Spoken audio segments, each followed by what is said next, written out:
지금 다윗의 환경은 지금 슬픔입니다. 슬픔, 시련 속에 있지요.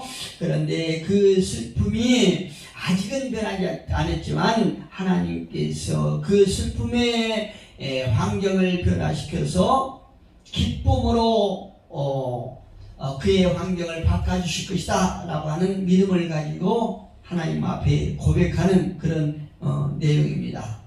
우리가 너무 잘 아신 것처럼 우리 인생이라고 하는 것은 슬픔이 분명히 존재하지요. 이 우리 인생이 가는 길 속에서 슬픔, 외로움, 또 고통 이런 것들은 필연적으로 인생이라고 하면 누구나 다 직면할 수밖에 없는 것이 우리 인생입니다. 그래서 욥도 그의 책 5장 7절에서 이렇게 고백하지요. 사람은 고생을 위해서 태어났다 이런 고백을 하고 있습니다. 사람은 고생을 위해서 태어난 것은 아니지만 인간이 고생이라고 하는 것은 비전적이다 이런 의미로 말하고 있는 것 같습니다. 만약에 우리가 해결하지 못하는 문제들 때문에 고통스러워하면서 울고 있다면 오늘 이 예배를 통해서 우리가 그 고통의 눈물이 기쁨의 환희로 바뀌기를 주님의 이름으로 축복합니다.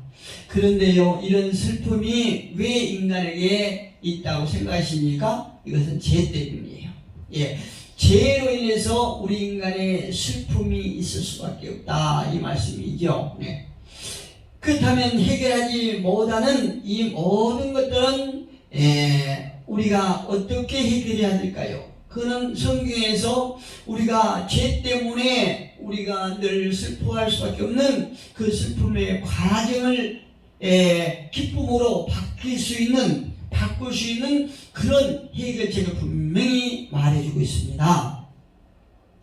이 슬픔이 인간의 죄 때문에 찾아왔는데 만약에 이 죄가 근원지가 어디입니까? 아담이지요. 그러면 아담과 하를 통하여 인간에게 죄가 들어오지 않았다라고 그러면은 어떤 세상이 있었을까요? 세상에는 죽음이 없었을 것입니다. 첫째로 죽음이 없었고 그 다음에는 슬픔이 슬픔도 우리가 모르는 알지 못하는 그런 인생을 살았겠지요.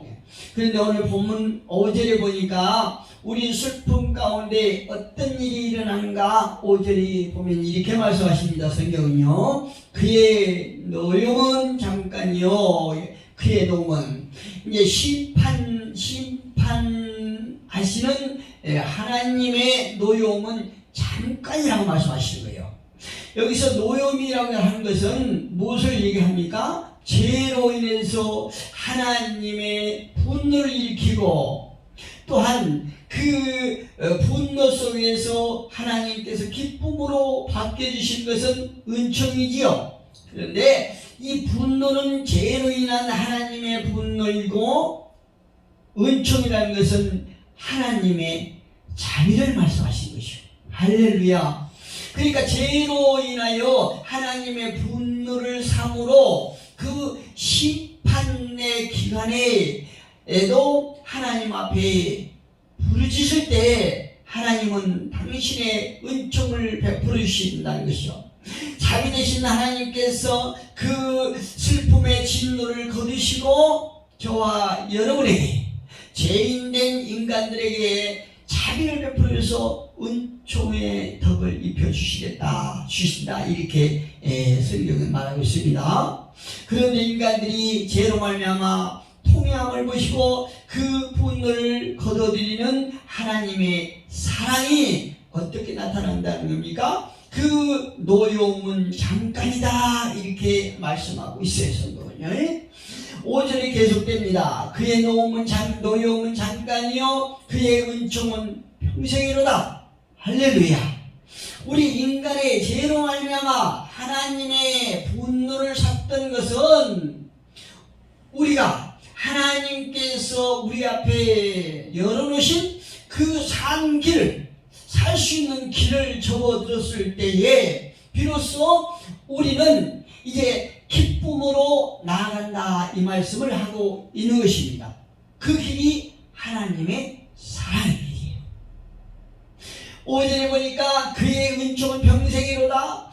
우리가 죄 짓누는 잠깐이지만 하나님께서 마련해 주신 그 산길을 걸어갈 때 그 은총은 평생을 우리가 누릴 수 있다고 얘기하는 것이죠.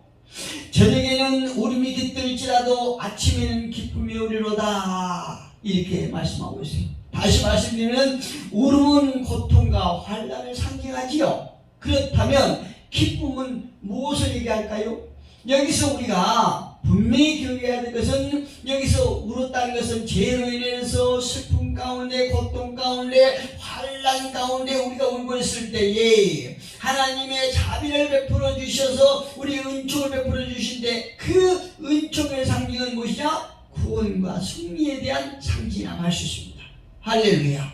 이미 저와 여러분은 슬픔의 고통에서 건짐을 받아서 구원받은 저와 여러분을 믿습니다. 이게 죄악, 어두움의 죄악에서 벗어나 구원받음으로 말미암아 우리가 승리했다는 거죠. 죽음에서 승리했다고 말하는 것입니다.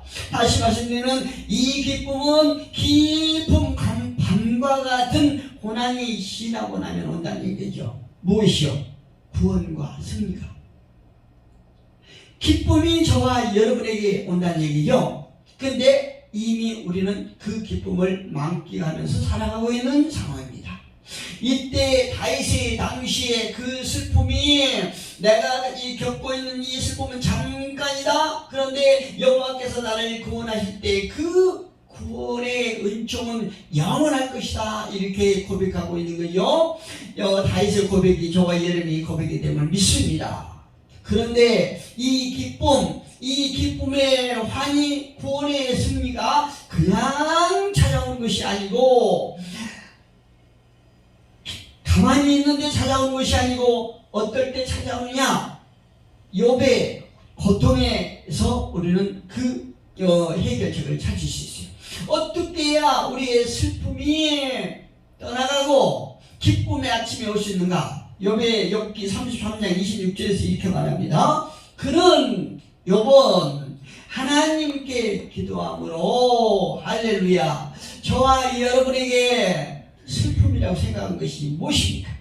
저와 여러분에게 삶 속에서 외적인 환경이나 내면적인 여러 가지 갈등, 이런 것들이 원인이 무엇이라고 생각하십니까? 이유가 무엇이라고 생각하십니까? 그 모든 것을 내놓고 하나님 앞에 간구할 때 어떤 일이 일어나냐? 그는 욥은 하나님께 기도함으로 하나님이 은혜를 베푸사, 할렐루야, 하나님이 은혜를 베푸사 그로 말미암아 기뻐 외치며, 은혜를 받은 것으로 말미암아 기뻐 외치며 하나님의 얼굴을 보게 하시고, 우리는 슬픔 가운데 하나님의 얼굴을 보기가 어렵다는 얘기죠.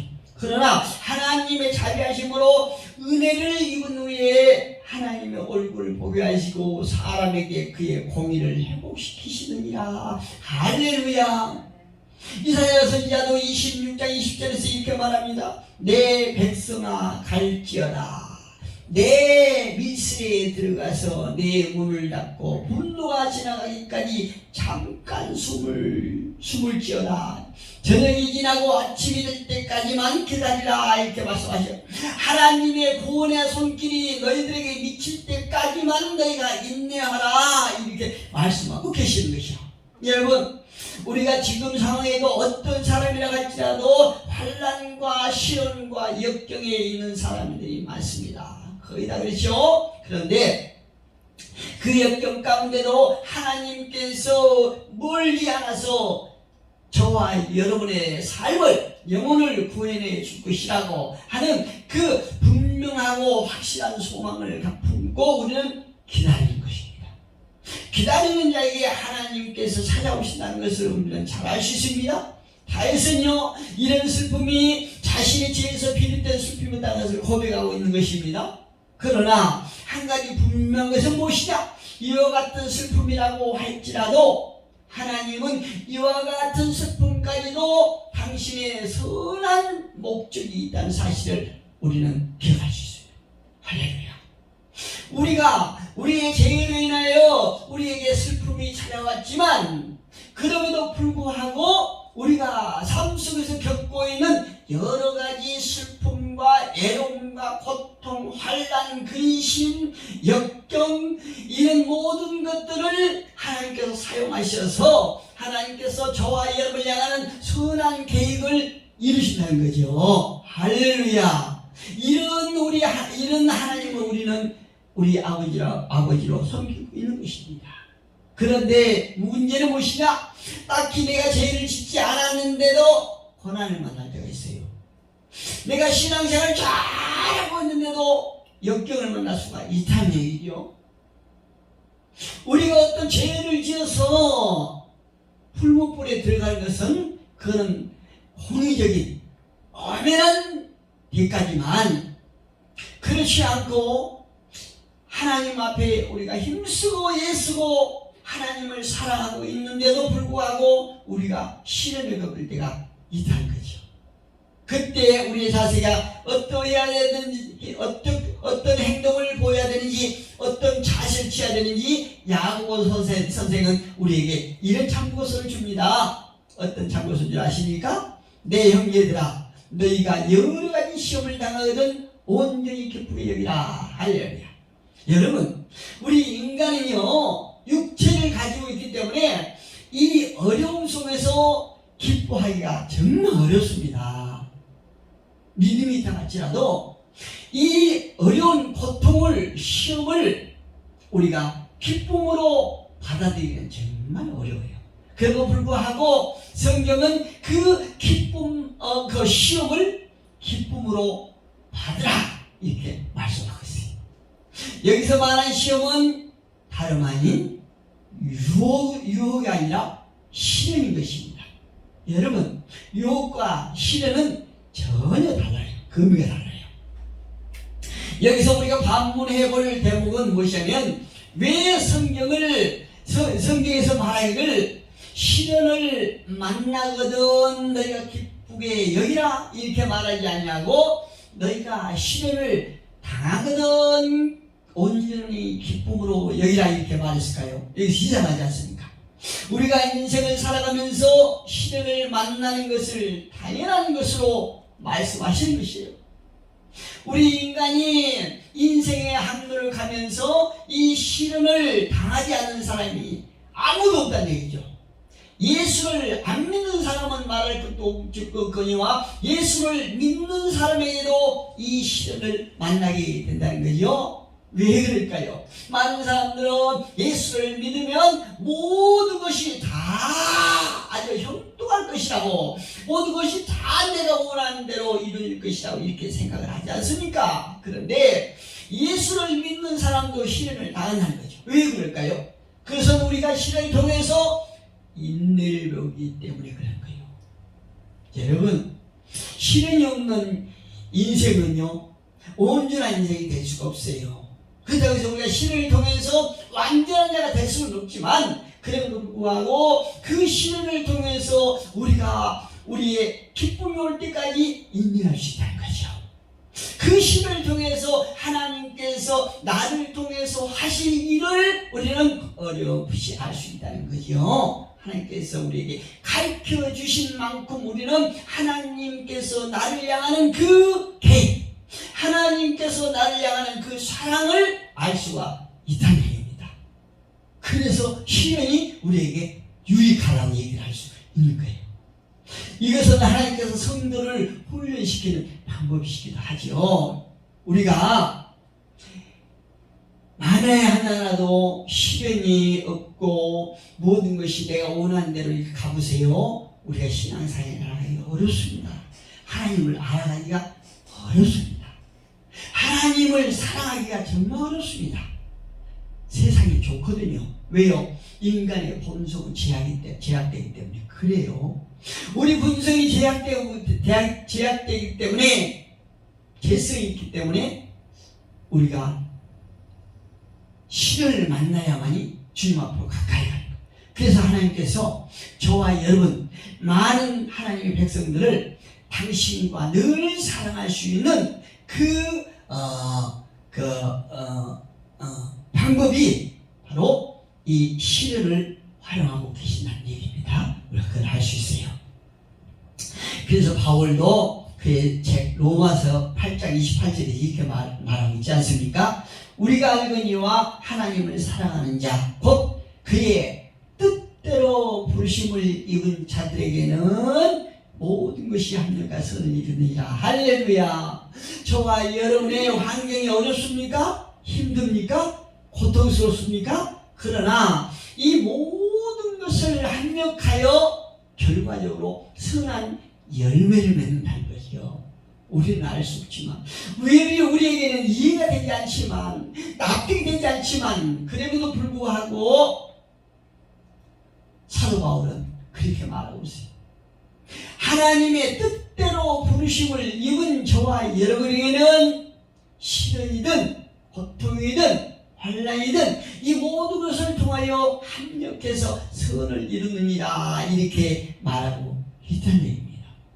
어떨 때는 우리가 때로는 죄 때문에 울어야하고 때로는 특별히 이유도 모르는 채 고난을 당할 때도 있기는 있지만, 그러나 중요한 것은 그런 모든 일 가운데 하나님의 선하신 뜻이 있고 하나님의 선하신 사랑의 섭리가 있다는 얘기입니다.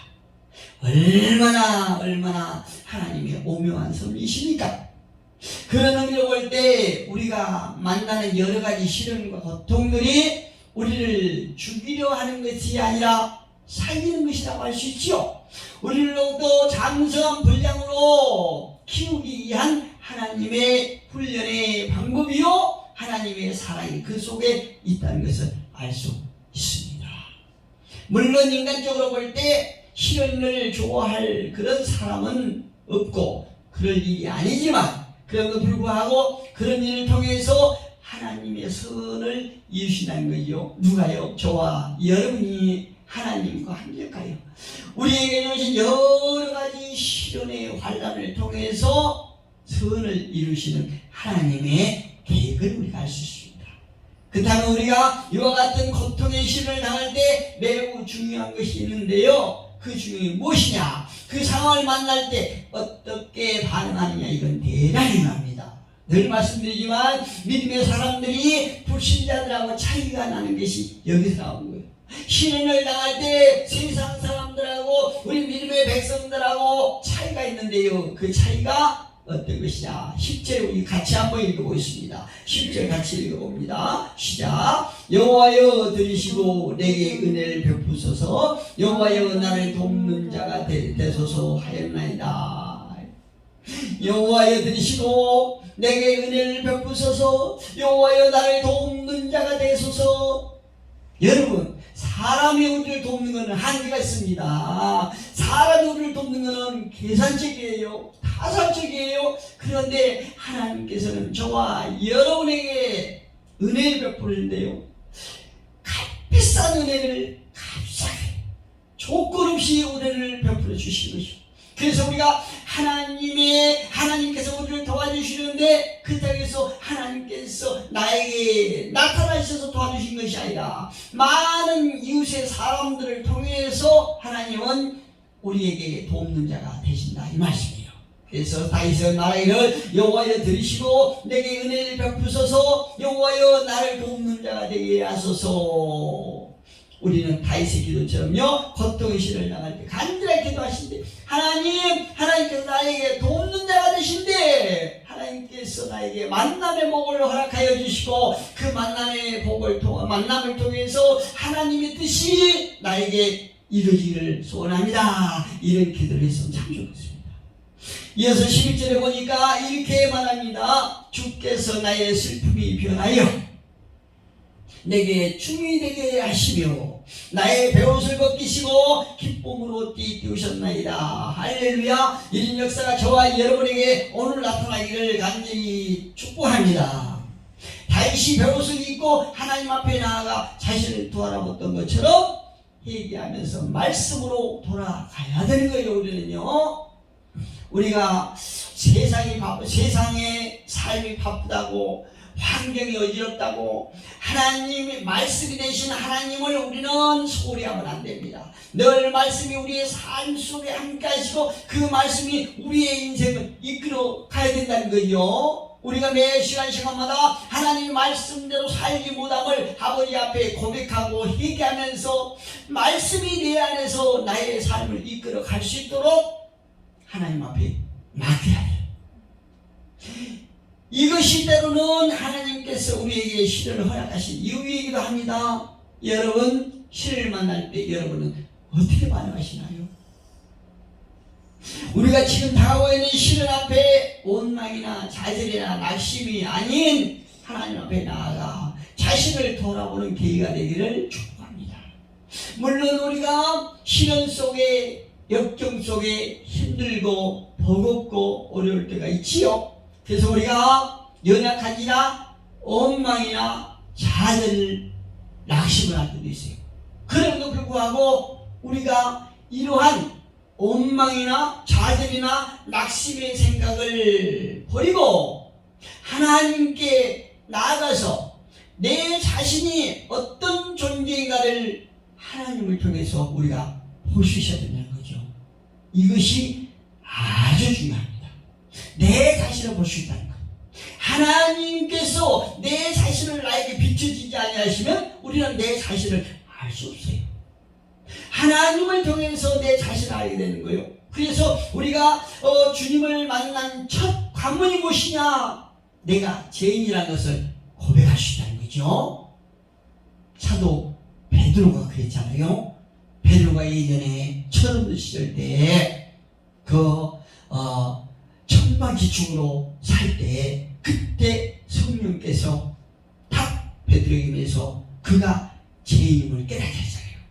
그러면서 주님이여 나를 떠나소서 이렇게 고백하잖아요.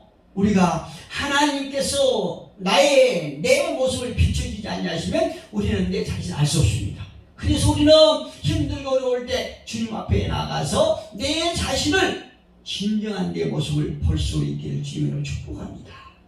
우리가 자신의 죄를 돌아보고 자신의 잘못을 회개할 때 하나님께서는 슬픔을 기쁨으로 바꿔주시는 믿습니다. 반면에 하나님께서는 죄에 대해서 분노하시고 진노하십니다. 그래서 우리를 치실 때가 있지요. 어려움 당할 때가 있지요. 그런데 다시 말하기를 우리가 신을 당할 때도 하나님을 찬양하라고 말합니다. 언제요? 우리가 좋을 때는 하나님을 찬양하기가 참 쉬워요. 그런데 어려움 속에 있을 때 우리가 찬양하기는 힘들잖아요. 그런데 오늘 본문에서 다윗은 우리가 힘들고 어려울 때도 시련을 당할 때도 하나님을 찬양하라고 말합니다. 그럴 때 우리가 견디기 어려운 시련의 고통이라 할지라도 아버지 너는 잠깐 지나간다고 말합니다. 하나님 은혜를 평생이라고 말하고 있지요. 하나님께서는요 우리가 가는 길이 음침한 사망의 골짜기라고 할지라도 우리를 죽이기 아니하며 복된 길로 인도하시기 위함이라는 사실을 기억하시고 인내하면서 저와 여러분이 삶 속에 지금 현 상황이 어둡고 칠흑 같은 어둠이라 할지라도 이 어둠의 시련이 잠깐 지나가는데 내가 하나님 앞에 나의 상황을 고백하고 하나님 앞에 나가서 내 자신을 돌아보고 회개할 때 그 즉시로 저와 여러분에게 기쁨이 올 줄로 믿습니다.